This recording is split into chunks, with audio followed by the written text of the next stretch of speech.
Қайырлы күн, құрметті оқырман. Руханият жобасының бүгінгі санын біз саяси қуғын-сүргін құрбандарын еске алу күніне арнамақпыз. Бүгін бізде қонақта тарих ғылымдарының магистрі, облыстық архивтің ғылыми анықтамалық аппарат және құжаттарды жариялау бөлімінің басшысы Сағындық Зейноллаұлы.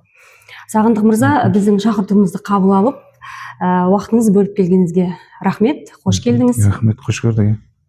Енді осы жолда бір мынандай сұрақ туындап тұр.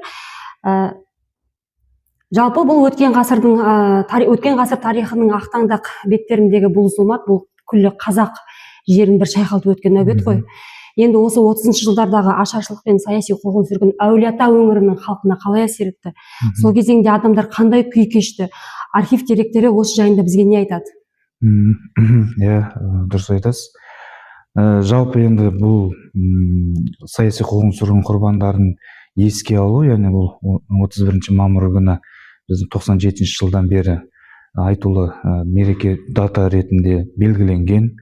Бұған енді қосымша жаңа сізде жақсы сұрақ көтересіз, ашаршылық туралы деп.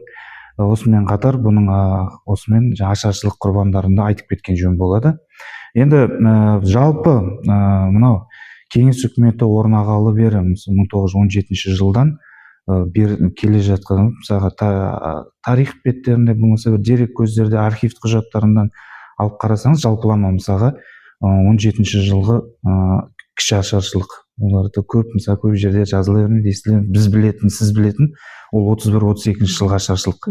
Мына мысалға саяси қуғын-сүргін десе 1937-38 жылда қызыл террор есіміз түседі, бірақ олардың арасында да мысалға бірнеше кезеңдерге, бірнеше уақыт кезеңдерінде бөліп түрлі оқиғаларды қарастыруға болады. Жалпы енді 30-шы жыл, бірден енді 30-шы жылға аттап өтпей, тарихты сәл арыдан бастайық. Жалпы Кеңес үкіметі орнап, Қазан төңкерісі орнағаннан кейін, сол кездегі билікке келген большевиктер бұл жаңадан құрылған үкіметтік және экономиканы қалай жүргіземіз деген өз-өзіне сауал қояды. Сол кезде сол билік топтағы өкілдері екіге жарылады сол кезде. Бірі нарықтық қатынасты қолдаса, екіншісілері тоталитарлық жүйені, яғни қатаң тәртіпті қолдайтын сталиншілдер пайда болады. Мысалға, бұл нарықтық қатынас қолдағандарды Бухарин тобы дейді, яғни Бухарин деген кісі бастайды. Бірақ оның кейбір методтарын экономикада қолданылған, олар да ішінара ғана қолдайды, бірақ толықтай емес. Ал мына сталиншілерді, оларды Молотов, Каганович, Орджоникидзе, Киров деген сол кезде белгілі тұлғалары болды ғой. Солары осы қатаң тәртіппен, тоталитарлық жүйемен басқарамыз. Және бұл жүйеде құрбандық болуы ол заңды дүние дегенге сай алып келеді. Яғни құрбандыққа шалыну керек деген секілді. Солай екі топ жарылып, жаңа экономикалық саясат басталады.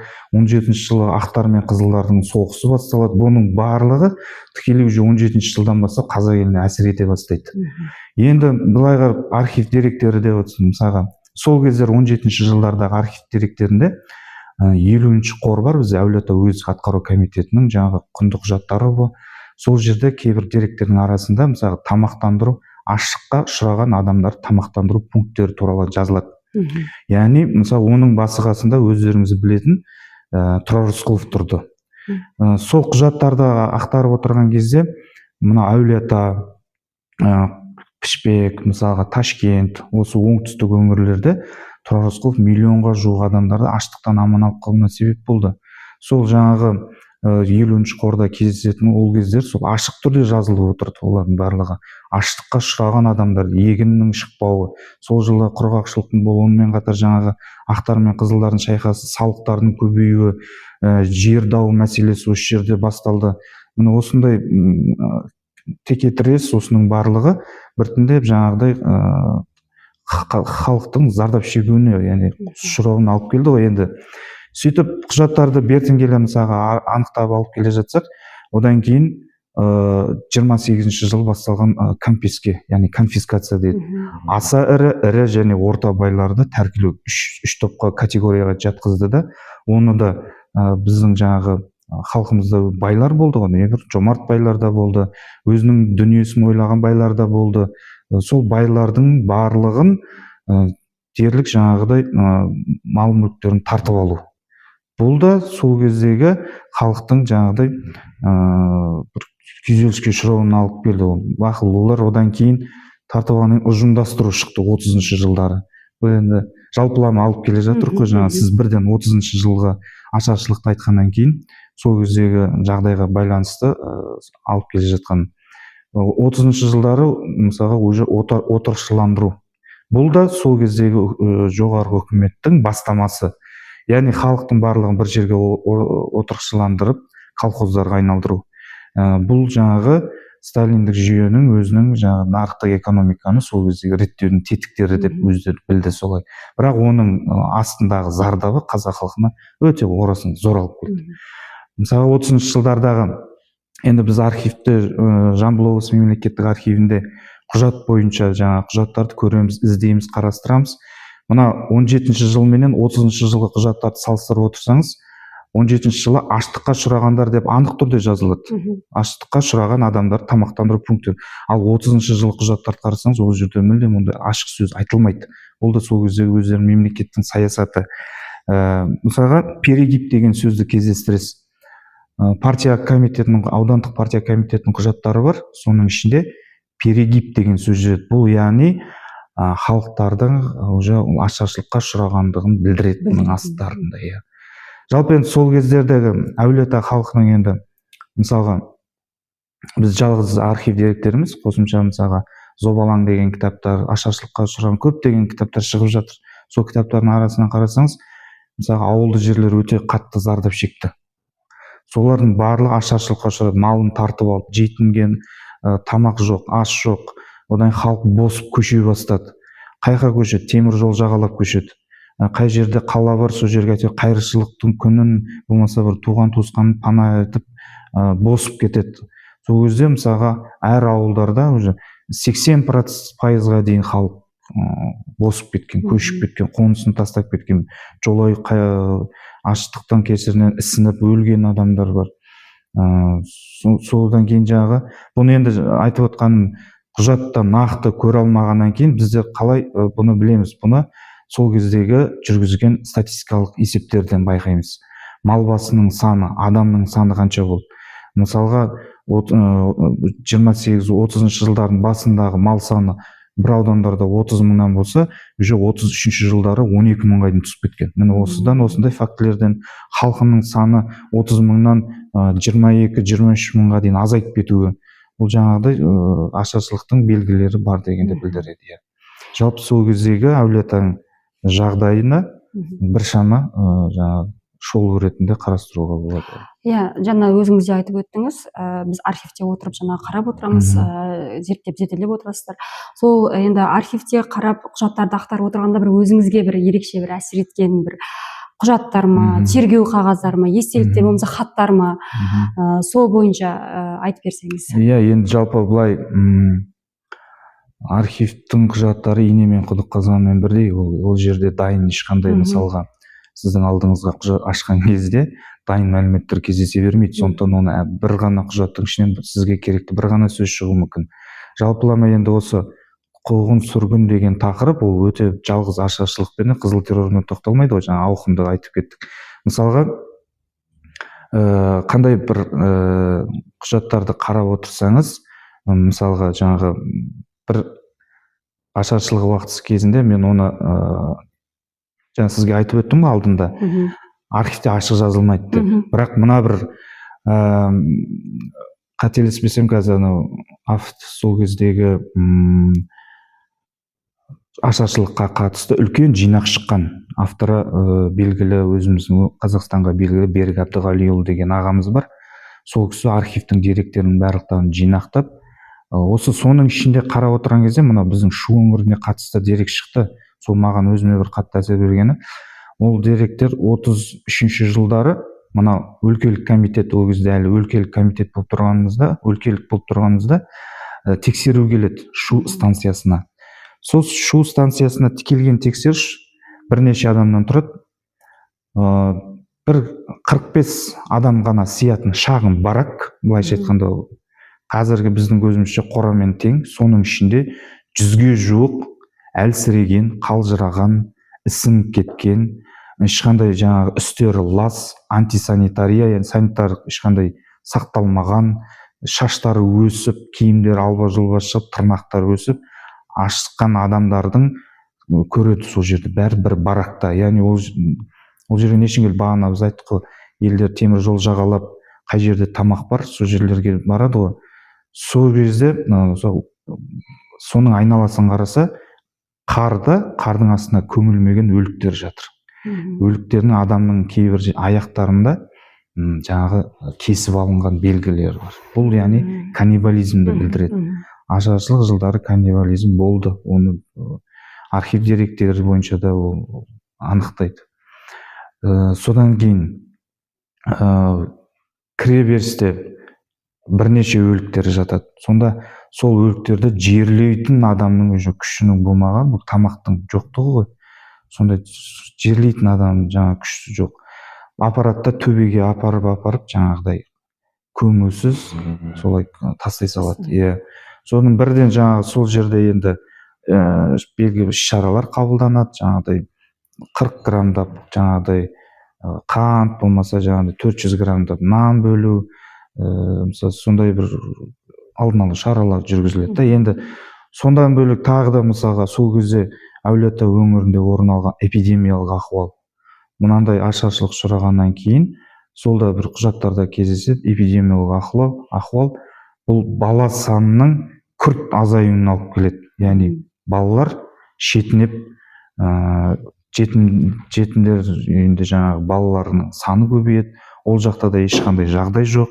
Ол кезде де жаңағыдай бір балалар, яғни өсім болмайды, былайша халыққа өсім болмайды.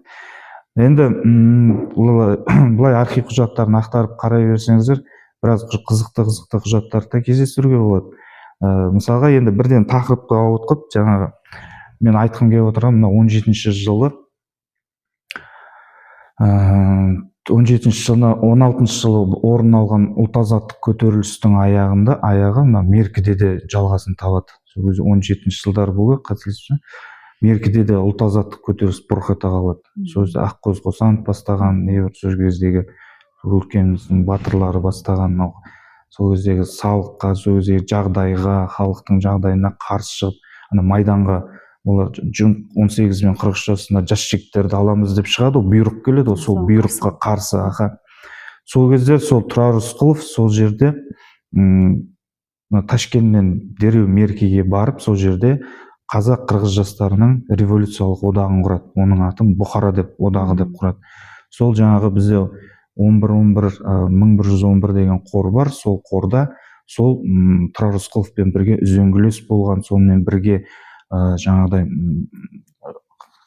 неге сол кезде ақ патшаға, үкіметке қарсы шығып көтерілісті халықтың арасында үгіт насихаттарын жүргізіп, заңдық тұрғыда сіздер бірден жаңа шықсаңыздар қырылып қаласыздар, біз одан да хат жазайық жоғарыға деп көзі ашық оқыған сауатты адамдар ғой, жаңа Қабылбек Сармолдаев, жаңағыдай қастарында жүрген Мақсұт Жылысбаев, сондай кейін ол кісілердің барлығы да сол кеңес үкіметі кезінде үлкен лауазымды қызметтер атқарады. Ақыр аяғында олардың да көбісі 37-38 жылдары Сталиннің жаңағы тырнағына ілініп барлығы атылып кетеді. Соның ішінде мына Тұрар Рысқұлов та бар. Ол Тұрар Рысқұловты сол бізде 778 деген қор бар. Сол қорда Тұрар Рысқұловтың бүкіл өмір баяны, жүріп өткен жолы, жаңа оқығандағы жазған шығармасына дейін көтеріліс туралы да жазған мәліметтері туралы біздің архивімізде сақталған. Енді біз білетін адамдарды ғана айтып отырмыз. Ал әлі де мынау халыққа жетпеген есімдері, сол кездегі халық үшін қызмет еткен осы өңірде де біраз мысалы зиялы азаматтарымыз бар. Осы конфискацияның өз алдына бір төбе, мысалы онда кезінде осы архив саласында жұмыс істеп кеткен журналист белгілі ағамыз, марқұм Мақұлбек Рысдәулет ағамыз үлкен еңбек жазып кетті. Сол кісі өзіміздің архивіміз бар, Түркістан облысындағы мемлекеттік архиві бар, мынау Алматы қаласындағы орталық мемлекеттік архиві бар, қазіргі Астана қаласына көшкен мынау ұлттық президент архивіміз бар, Астанадағы ұлттық архивіміз бар. Соның барлық құжаттарын жинақтап, көздің майын тауысып бізге конфискацияға үлкен еңбек жазып қалдырып кетті. Иә, оның да осындай міне құжаттардың бәрін ақтарып жинақтап қарап отырсаңыз біраз қызық деректерді кездестіруге болады. Иә. Иә, қазір өзіңіз мысалға келтіріп отырсыз, мысалы мына 778 қор, 11 қор деген сияқты. Қазіргі кезде архив қорларында осы ашаршылық жылдарына қатысты, жалпы өзіңіз айтып отқан кезеңдерге қатысты құжаттар, деректер қолжетімді ме? Осы салада жүргеннен кейін біз жаңағыдан қайталап тағы да бір енді мына жерде сіздердің мынау бейне жазбаларыңызды жас зерттеушілер, тарихқа қызығып өмірімізді зерттеймін дейтін жас буын өкілдері мүмкін көретін болар. Солар біздің архивке негізі келу керек. Архивке Жамақұл ағамыз айтпақшы, архивті қызметке ертерек келуім керек еді деген өзінің бір мақаласы бар. Архивке келіп зерттеу керек. Бағанағы ашаршылыққа қатысты біз ашаршылықты бізде жалғыз болған жоқ, ол 3 рет болған. Жаңағы 17-ші жылы айтып отқан кіші жылан, 31-32-де үлкен жылан, одан кейін соғыс уақытысындағы ашаршылық. Бұны да ашаршылықтың қатарына жатқызуға болады. Карточкамен алып, халықтың барлығы азық-түлік майданға кеткен. Енді былай архивтік терминді айтқан кезде құжаттар тұрақты сақталатын құжаттар болады. Бұлар өмірбақи біздің мәдениет, жаңағы байлығымыз, рухани байлығымыз, біздің құжаттарымыз тұрақты сақталатын, олар мәңгілік. Жаңағыдай 17-ші жылға ашаршылық қатысты құжаттар ашық түрде. Иә. Ал жаңағыда тағы да қайталап өтейін, 30-шы жылдарға ашаршылық келгенде өкінішке орай архив құжаттары сіздерге былай таңғалып бір осындай болды екен ғой дейтіндей деректер кездеспейді. Өйткені ол саясаттың өзі сол кезде сондай болған. Бірақ ол құжаттарды, партиялық құжаттары да нелерге, зерттеушілерге қолжетімді, ашық түрде. Бізде арнайы оқу залы бар. Оқу залына келсе, мамандар, сол жердің архивтің қызметкерлері қандай тақырыпта қызықтырса да, ашаршылық болсын, жаңағыдай көмек көрсетуге дайын. Бірақ құпия құжаттар да болады. Бұл туралы енді мынау кішкене тілге тиек етіп кетейік. Осы құпия құжаттар деп қалдыңыздар ғой. Енді мынау 2020 жылы президентіміз Қасым-Жомарт Кемелұлы Тоқаев мынау саяси қуғын-сүргін құрбандарын толық ақтау жөнінде жарлық шықты. Содан 2021 жылы өңірлерде ақтау комиссияларының жұмысын бастады, жұмысшы топтары. Сол жұмысшы топтар жан-жақтан шығып архивтерге, полиция департаментінен ақпараттандыру, полиция департаментінің архивтеріне, жаңағыдай прокуратураның документтеріне, сондайларды біраз құжаттарын барлығын қарады, тексерді, ізденді. Кейбір құжаттарды жаңағыдай жариялауға болатын құжаттарды жарияланды. Ал енді әлі де бұнымен мынау қазіргі Алматы қаласындағы президент архивінде соның саяси қуғын-сүргін құрбандарын ақтау орталығы бар. Yani осындаймен зерттеумен айналысатын ол кісілерде қазір көптеген бір нақты дерек қазір қанша екен санын білмеймін, бірақ жаңадан құжаттарды, құпия құжаттарды жарыққа шығарып жатыр ол кісілерде. Мынау енді құпия, мысалға біз архивте отырған кезде көптеген кісілер келеді. Менің атам, болмаса менің арғы атам түнде келді де алып кетті, содан із-түзсіз жоқ дейді. Бұл яғни болды ондай 37, 30-шы, 50-ші жылдардың арасында ондай оқиғалар өте көп болған. Бұны сол кездегі бір 58-ші статья бар. Кеңес үкіметінің сол кездегі қылмыстық кодексінің 58-ші статья 11 пункттен тұрады. Соның мысалға ішінде кеңес үкіметіне қарсы үгіт-насихат жұмыстарын жүргізді, болмаса кеңес үкіметіне қарсы тыңшылық жасады, кеңес үкіметіне қарсы контртеррористік ұйымдар болмаса бір құрды или соның ұйымын жүргізді деген секілді, шпион болды деген секілді түрлі жалаларды жауып, мысалға үштік болады, 3 адамнан құралған, бір адамның тағдырын 3 адам лезде шешіп жіберді. Жалпы енді осындай, ал бірақ мынау біздің архивімізде ашық түрде, оның ішінде де енді құнды құжаттар дегенде болады, оған да бір басшылықтың жаңағыдай ерекше рұқсатымен, бас сақтаушының рұқсатымен дегендей қолжетімді болады. Енді бұл тақырып бұл бір белгілі бір уақытқа шектелетін тақырып емес қой негізі. Оның түбін қазсаң, күндеп түндеп отырып сөйлесіп айта беруге де болады. Енді осы жерде қорытындылай айтып кетсеңіз, мысалы біздің тарихымызды білу қазіргі жас ұрпаққа не үшін керек, яғни дәл осы ашаршылық пен саяси қуғын-сүргін тарихын білу. Себебі қазір өзіңіз де білесіз, 3 секундтық уақыт ғой, баланы 3 секундпен жаңағы алдындағы видеомен қызықтыра алсаң қызықтырдың, болмаса тіпті ақпараттың өзін қазір жасанды интеллекттің дамып кеткенінің тағы бір зияны шығар. Барлығын ат үсті көреді, үстінен қарай салады, жеңіл қарайды деген сияқты. Осылай тереңдете білу, тереңдете танысу не үшін керек деген сияқты. Өзіңіздің қорытындыңызды айтып өтсеңіз. Қорытындылай келгенде дейсіз ғой, енді жалпы өткенін білмеген адам болашаққа қалай қадам басады мысалға. Ол өткеніңді білу ол маңызды, ол керек. Егер сен өткен тарихыңды білмесең, сен кім екеніңді білмесең, қаяқтан шыққаныңды, сенің ата бабаларыңнан қандай қиыншылықты бастарынан кешкенін білмесең, сені басқа ел мойындамайды. Сені ұлт ретінде болмаса басқа ретінде басқалардан кем санайды. Сондықтан бұл тарихты ол кез келген адам жауап беретін шығар деп ойлаймын. Өз тарихыңды білу ол міндет, ол парыз. Оның сен жаңағыдай түпіне дейін бір керемет зерттемесең де, бірақ қандай жолдан өткені жаңағы айтып отырық қой, біз бертін ғана жай ғана кеңес үкіметінің құрылған кезеңнен бастау алған кезеңнен орын алған оқиғаларды ғана айтып отырмыз. Мысалы ашаршылық, одан кейін орын алған ұжымдастыру, одан тәркілеу, мысалы одан кейін жаңағы қанды террор 37-38-дегі алаш зиялыларының атылып кеткені, мысалы 25 мыңдай Қазақстан бойынша, қателеспесем, сотталғаны бар, атылғаны бар, соның ішінде жалпы. Бұл қарап отырсаңыз, 21 елден 25 мыңдай адамды соттап, оның арасында 1000-ға жуығы қаншасы екенін нақты қазір есімде жоқ, бірақ соларды ату деген бұл елімізде сол кезде көзі ашық көкірегі ояу зиялы қауымның болғандығы. Мүмкін ол кісілерде әлі де бұл болған кезде мүмкін біздің қоғам бұдан да әлі алдыға ілгері дамып кетер ме еді. Сондықтан оны бір сіз жаңағы өткенді не үшін білу керек дегенде оны талқылаудың да талқылаудың да қажет жоқ деп ойлаймын. Сондықтан ол білу керек, міндет болды. Қысқаша айтылған. Аға, жақсы, рахмет. Тағы да уақыт бөліп шақыртуымызды қабыл алып келгеніңізге рахмет айтамыз. Енді алдағы уақытта да басқа да бір тақырыптар